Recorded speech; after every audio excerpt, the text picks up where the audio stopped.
What did you make of the moves ultimately that led to this Astros win today?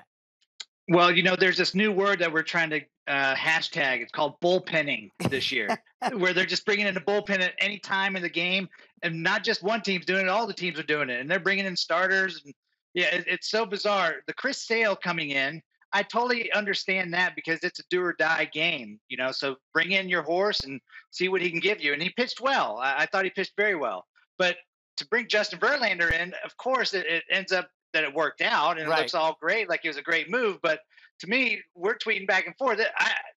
This was not something that I think they should have done because Verlander in his whole career, minor league and college career, has never pitched out of the bullpen. So you just didn't really know what you're going to get. Chris Sale had pitched out of the bullpen when he was a rookie with the White Sox, so he knew how to prepare and how to mentally go into a game with runners on base. Justin Verlander never had done that before. After that inning, when he gave up the 2 home runs or the 2-run homer, he settled down with the clean inning to start off. So, Right.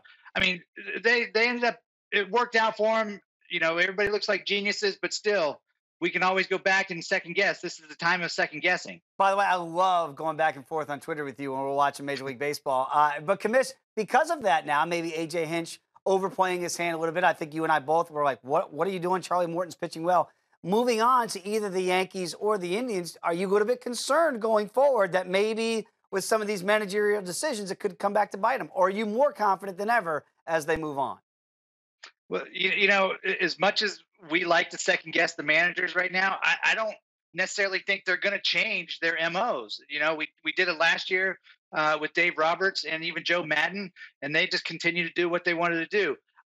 To me, I don't think you can continue to win this way. You can't throw Justin Verlander out there in the middle of the game and expect him to go out and dominate and eat up the rest of the game or at least a few innings. That's why you have bullpen. That's why you have relievers down there. And I think Astros have pretty good bullpen this year, so why not go with those guys? But again, I'm sitting here and they're on the field. They have a better feel of it. Whatever they're going to do without listening to what we say.